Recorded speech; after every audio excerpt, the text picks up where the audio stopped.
Pernah kepikiran nggak sih, ada kekuatan-kekuatan tak terlihat yang ngebentuk setiap keputusan kita? Dari milih kopi di pagi hari sampai tren ekonomi global, semuanya itu ternyata nyambung loh. Yuk kita bedah bareng prinsip-prinsip yang mengatur dunia kita. Dimulai dari satu hal yang paling sederhana, sebuah pilihan. Nah, ini dilema yang kita semua kenal kan? Milih satu jalan artinya kita nutup pintu ke jalan yang lain. Inilah inti dari ilmu ekonomi sebetulnya. Belajar tentang pilihan dan segala konsekuensinya. Dan biaya tersembunyi ini dia kuncinya buat ngerti semuanya. Oke, kita mulai dari prinsip yang paling dasar dulu. Setiap pilihan itu ada biayanya. Ini bukan berarti kita harus pesimis ya, tapi ini cara yang paling logis buat sadar kalau setiap keputusan, sekecil apapun itu, pasti ada pengorbanannya. Akar masalahnya itu simple sebetulnya, kelangkaan.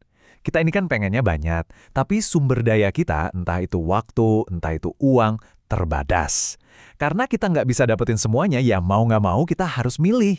Dan setiap kali kita milih, pasti ada sesuatu yang harus kita lepasin. Nah, sekarang ayo kita kupas lebih dalam soal biaya tersembunyi tadi. Para ekonom punya istilah keren buat ini, biaya peluang, atau dalam bahasa Inggrisnya, opportunity cost. Percaya deh, konsep yang satu ini bakal ngubah cara kamu mandang setiap keputusan. Yang paling penting di sini adalah, biaya peluang itu bukan total dari semua pilihan lain yang nggak kita ambil. Bukan, tapi ini adalah nilai dari alternatif terbaik berikutnya yang kita korbankan. Jadi, ini tentang nimbang-nimbang. Apa sih hal paling berharga yang kita lewatin? Biar gampang, kita pakai contoh nyata aja. Kamu milih kuliah. Biaya peluangnya itu bukan cuma uang semesteran. Biaya terbesarnya justru adalah gaji yang bisa kamu dapetin kalau kamu langsung kerja. Sebaliknya, kalau kamu milih kerja, biaya peluangnya yaitu tadi, potensi gaji yang lebih gede di masa depan setelah dapat gelar. Coba kita pakai angka biar lebih kebayang. Misalnya pekerjaan itu nawarin gaji 500 juta setahun. Artinya, biaya peluang kamu buat kuliah selama 4 tahun itu termasuk potensi pendapatan 2 miliar rupiah yang hilang. Ya, ini hitungan kasar sih, belum termasuk faktor kayak beasiswa atau kerja paruh waktu, tapi ini nunjukin betapa besarnya pengorbanan yang kadang nggak kelihatan itu. Dan ternyata ini lebih dari sekedar uang loh. Milih buat kerja lembur misalnya, biaya peluangnya bisa jadi waktu kumpul bareng keluarga. Nah, nilainya ini kan subjektif banget. Buat seseorang itu pengorbanan besar, buat orang lain mungkin biasa aja. Inilah yang bikin konsep ini jadi alat bantu berpikir yang fleksibel banget. Oke, jadi kita udah ngerti soal pilihan individu. Sekarang, gimana kalau kita lihat gimana nih semua ngebentuk gambaran kecil, atau yang biasa kita sebut ekonomi mikro. Anggap aja ekonomi mikro itu kayak kita lagi mempelajari pohon-pohon di dalam sebuah hutan ekonomi. Fokusnya itu ke unit-unit kecilnya. Satu konsumen, satu keluarga, satu perusahaan. Ini adalah ekonomi dalam skala yang paling dekat dengan kita. Pertanyaan-pertanyaan kayak gini kedengeran akrab banget kan? Ini dinamika yang kita lihat tiap hari. Kenapa harga alpukat tiba-tiba naik? Atau gimana sih layanan streaming nentuin harga langganan? Nah, semua teka-teki ini dijawab oleh ekonomi mikro. Oke, sekarang coba kita zoom out dan lihat gambaran besarnya. Kalau tadi ekonomi mikro itu soal pohon-pohonnya, sekarang waktunya kita lihat keseluruhan hutannya. Selamat datang di dunia ekonomi makro. Nah, disinilah bedanya kelihatan banget.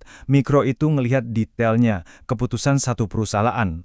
Makro ngelihat totalnya, kayak tingkat pengangguran nasional, yang sebenarnya adalah hasil dari jutaan keputusan individu. Keduanya saling berhubungan, tapi cara mandangnya beda banget. Ini nih pertanyaan-pertanyaan raksasa yang sering kita lihat di berita dan jadi bahan debat politik. Kebijakan bank sentral, anggaran pemerintah, tren perdagangan dunia, semua ini adalah topik ekonomi makro yang dampaknya ke kita semua dalam skala yang besar banget.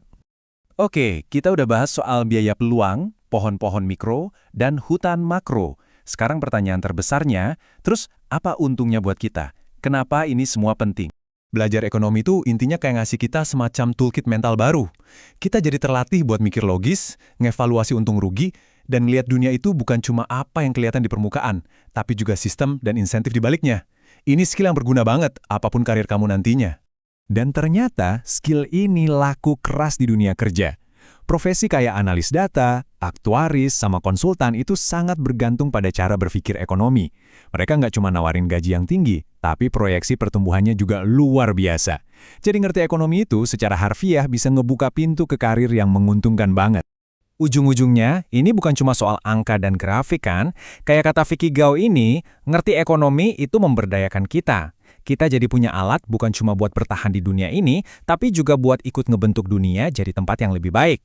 Jadi, nanti pas kamu mau mutusin sesuatu, entah itu mau beli barang, mau ngabisin waktu, atau ngerencanain masa depan, coba berhenti sejenak. Pikirin jalan lain yang nggak kamu ambil. Pikirin biaya peluangnya. Karena sekarang, kamu punya kacamata baru buat ngelihat dunia. Kira-kira apa yang bakal kamu lihat?